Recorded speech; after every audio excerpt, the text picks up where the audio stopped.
into a bit like a southern fried chicken. So I'm going to marinate them, and I'll talk about that in a minute. Okay, so what we're going to do, the chicken breast. Okay, we could remove the skin if we want to, because we're going to use it in a curry. We could leave the skin on, but you can almost actually pull that off.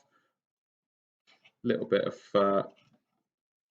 cut just along the base there, just to remove that skin. Okay, we could, but what I'm doing here is I'm just reducing the fat content by taking the skin off. That one just came off really easily. Okay, so I've got my 2 chicken breasts. I'm actually going to put those to one side because we can freeze those down, use them at a different time. So I'm going to actually freeze those down and use them for the curry. Okay. What I'm going to do now is show you my marinade for the chicken. Okay, right. So chicken breast back on the tray, and I'll pop that in the fridge and remove my board out of the way. I'm actually going to wash my hands too. I think it's a good opportunity to wash our hands.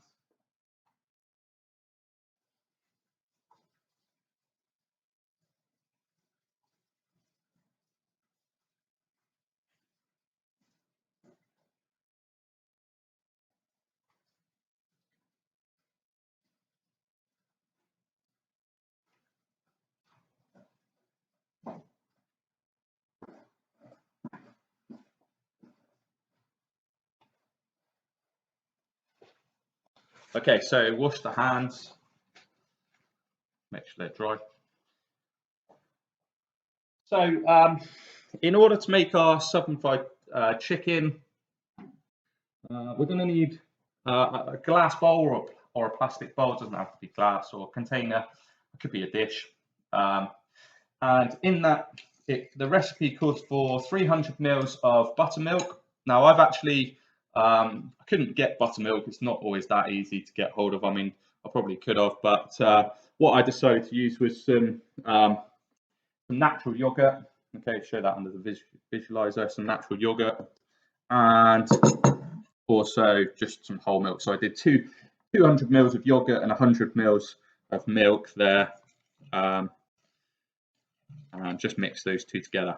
So that's what I'm going to make up my marinade. Move that spoon out of the way. And to make it have that sort of southern fried taste, we could make up the. So if I look at I've got the recipe here. It's paprika, cayenne pepper, dried thyme, garlic granules, onion granules, celery salt.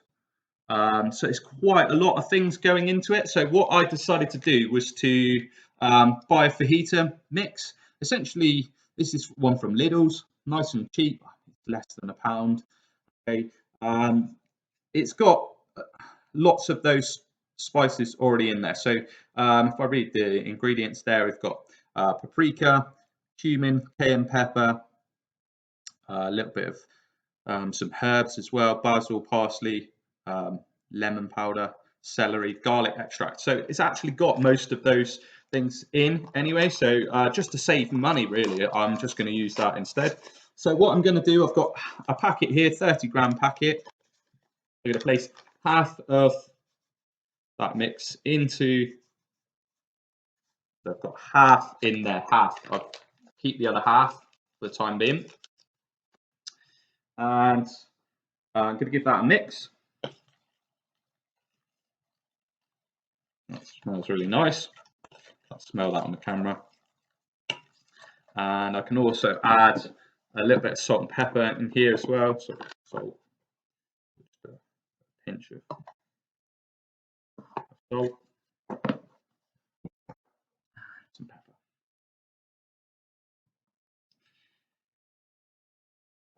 Okay, so pepper in there as well. Give that another mix. So this is going to work as my marinade. Now, I'd say you could marinate for 24 overnight would probably be the best. I mean, minimum you probably want to be marinating for a minimum of half an hour to an hour. Okay, so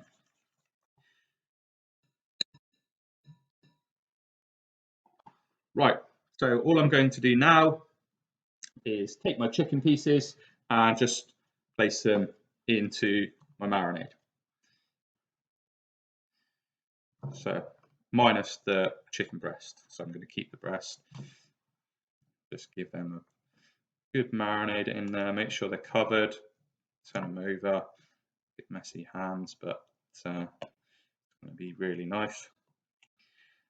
Bit like having KFC. Obviously, we can't go out at minutes, so bit like making some KFC at your house. Obviously, bit slightly different flavour because I've got almost a fajita flavour, and I haven't actually tried using the fajita mix before. So, like I say, practice, and we're giving it a go. I can't see why it won't be working there. So once I've done that, also got messy hands, or one hand messy. So I'm going to wash my hands again. I'm going to cover that with cling film and place it in the fridge for, as I say, minimum half an hour, ideally overnight.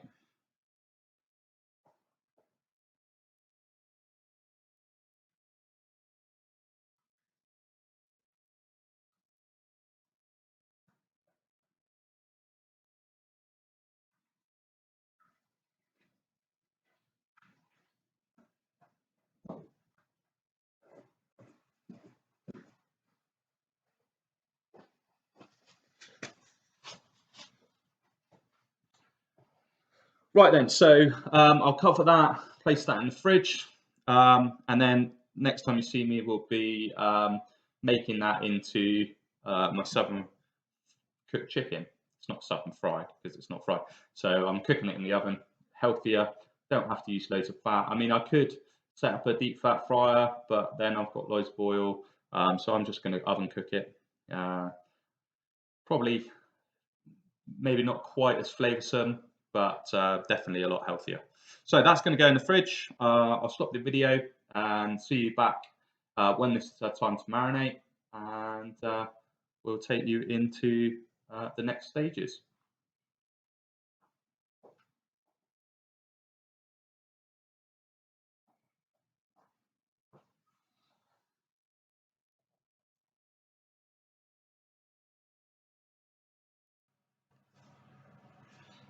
Okay, hi, year 10 and 11. So my chicken has been marinating in the fridge for about an hour. Okay, as I said, half an hour is probably minimum, but overnight is preferable.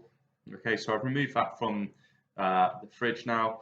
I've washed up in the meantime, so I've got everything ready. I'm now going to breadcrumb the chicken and cook it now. So first thing I need to do is preheat my oven. I've got that set to 200 degrees Celsius, or probably gas mod 7 or 8. So I'm going to take you through now what you need to do. So I've separated, so I've got a bowl with some breadcrumbs in. Okay, so the recipe says 180 grams. One thing I would say, we've done things like this before with a bit of enrobing, but you can always add more breadcrumbs. Don't go loads and loads of breadcrumbs in, because obviously once you've dipped your chicken in there, those breadcrumbs need to be thrown away. So I can add a bit more breadcrumbs to that if I need to. I can't take them out, so best to just go in a little bit lighter to start with.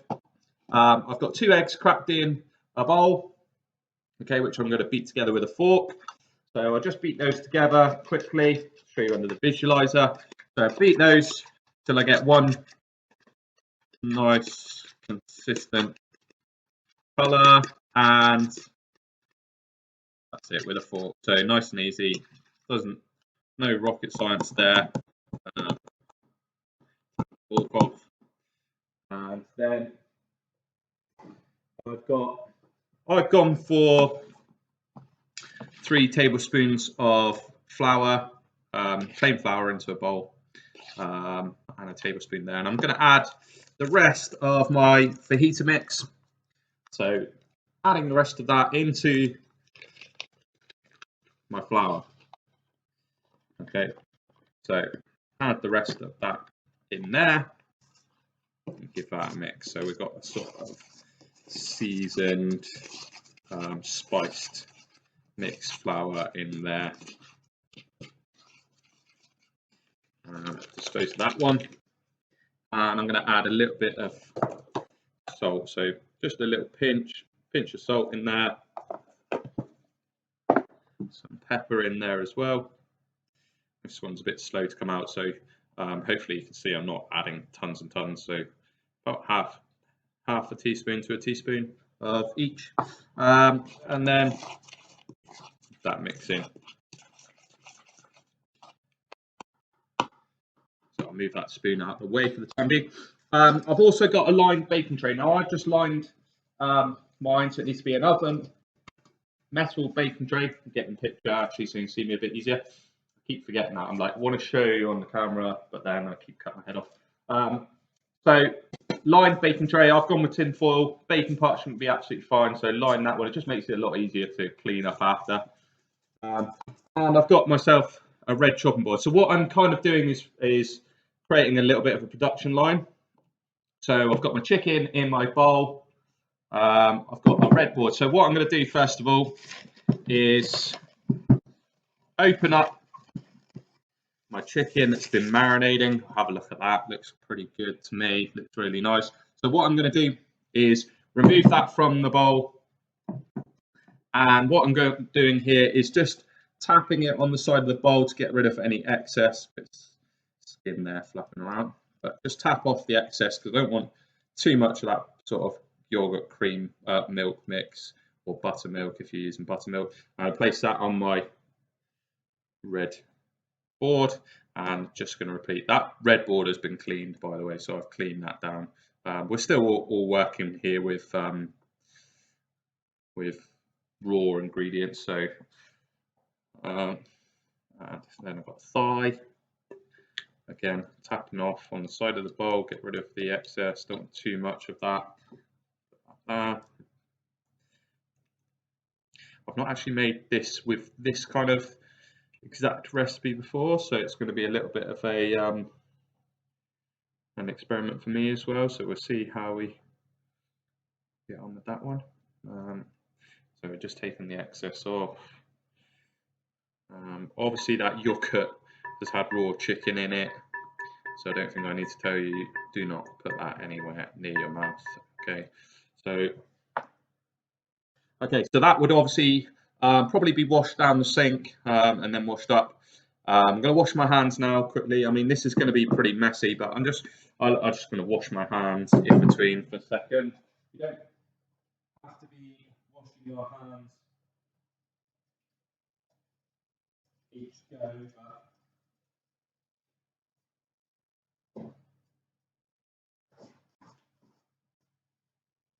okay, so just washed off that. Keep washing my hands regularly. So I've got my tray ready to go. Got my chicken, got my bowls ready. So first one we're going to do is into our seasoned flour. So flour on. Might need to sprinkle that on. I'll probably not pick the biggest bowls, which makes it a bit more difficult. So again, so I'm just going to try and get that as covered as I can. Time. Give it a nice coating. Then I tap off on again on the side of the bowl. This is a bit of a messy business. I mean, and then I'm going to go into my egg mix. Should have picked bigger bowls. Trying to be nice and get them all in shot. So just spread the egg on. I mean, my hands are getting there already, and that's only one done. So, and then I'm going to go straight into my breadcrumbs. So I'm going to try and coat as much as I can with my breadcrumbs here, best I can. And onto the baking tray. So that's where you need the baking tray all prepped and ready to go, nice and close by. So next bit, I'm going to do a thigh. A bit easier actually because it's smaller. Flour first. And you just get yourself into a little bit of a system. I mean, you could do this with chicken breasts and make almost like your own chicken nuggets. Into my egg, tap off the excess egg, otherwise it's just gonna be too damp. These are looking good actually. I'm excited to see what these taste like. Okay, next one on to the baking tray. So we're just going to work down through all of the bits of our chicken.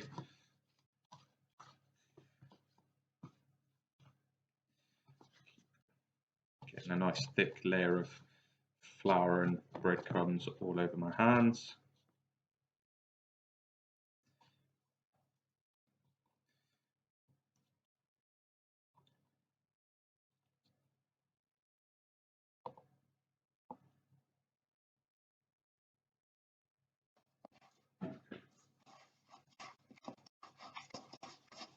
Oh dear, just chucking breadcrumbs everywhere.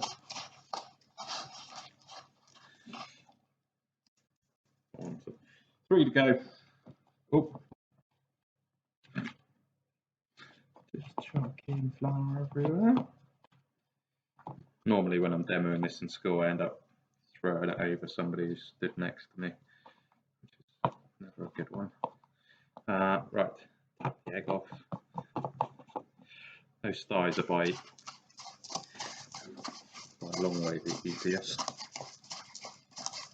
So in the past when I've done this, I've normally done sort of just plain flour with a bit of maybe salt and pepper. So this is the first time where I've fully marinated. So again, like I said, I've said to you guys, you know, we're always learning, we're always trying new things. That's a great thing about food. I mean, don't get stuck into eating the same thing. Variety is the spice of life, as they say. So keep trying different things, trying different ways of doing stuff, you know, experiment. And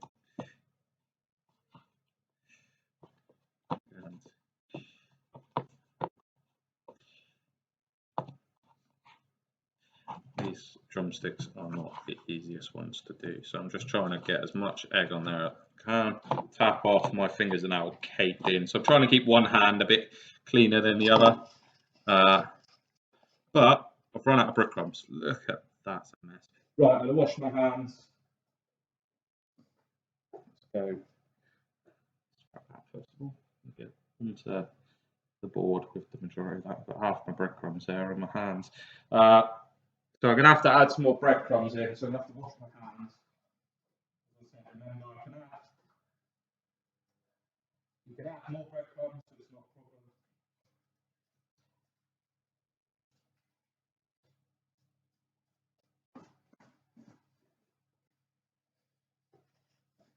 These are looking really good. Right, more breadcrumbs. Farming up. I mean, I cheated, bought breadcrumbs. Quite easy to make your own. Again, I'm trying to just make this. I've only got 2 more bits to do, so I'm not going to add too much more. Trying to make this quick and trying to do it in school. So making it easy for myself, probably a bit cheating really. Right, last one. So flour. Good coating of flour, if that's seasoned flour, because that's going to be a flavour there. Egg.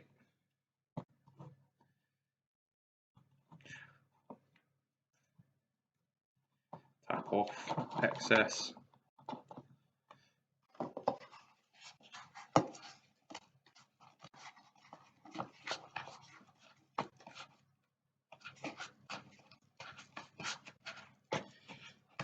The last of those breadcrumbs. Right, so that's it. Spread them out, get them on the tray. I'll just show you those. I'll wash your hands again.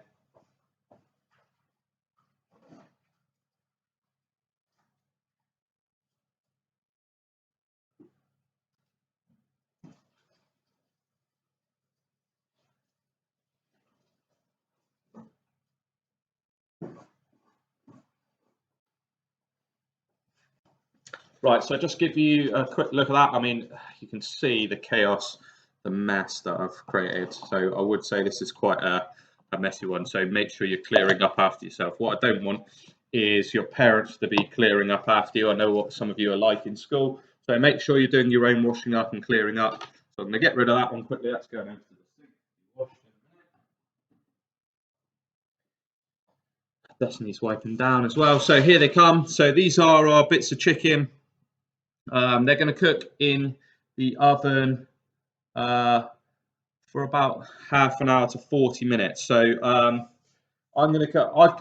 Being in school, I've got a food probe here. So as you're probably shouting out the screen, I hope that we're looking for 75 degrees. My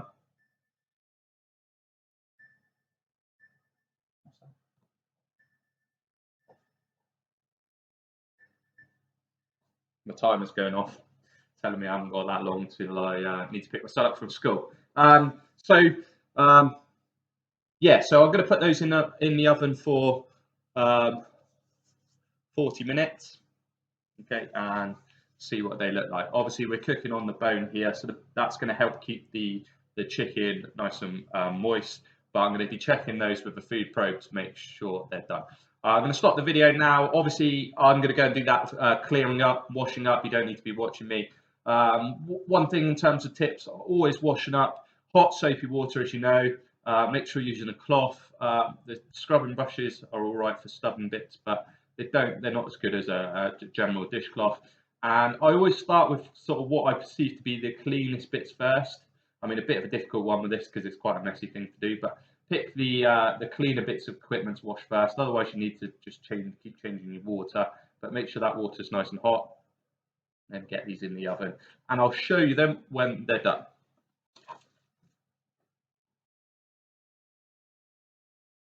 Golden here. I'll show you under the visualizer, but see they're starting to go a bit golden brown. So I can't think they're too far away. We'll show you under the visualizer. You might see them a little bit better. Still looking a little bit pale in some spots. So first thing I'm going to do, hope that the battery, it worked when I just tried it a minute ago. Typical.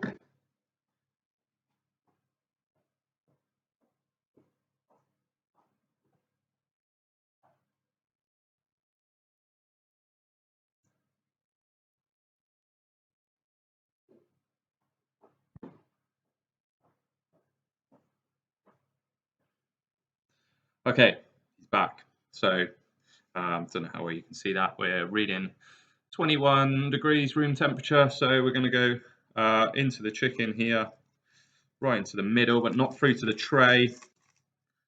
And 72. So it's creeping up there towards 75. We're not far away. So that was half an hour. Just try one of the thighs here. So we've gone past 75. So half an hour seems spot on. So half an hour at 200 degrees has cooked that chicken perfectly. As I say, I don't want to be cooking it any more than that because we're just going to end up drying that chicken out. And, you know, I'm not a fan of dry chicken. So, right. So that is our oven cooked 7 chicken.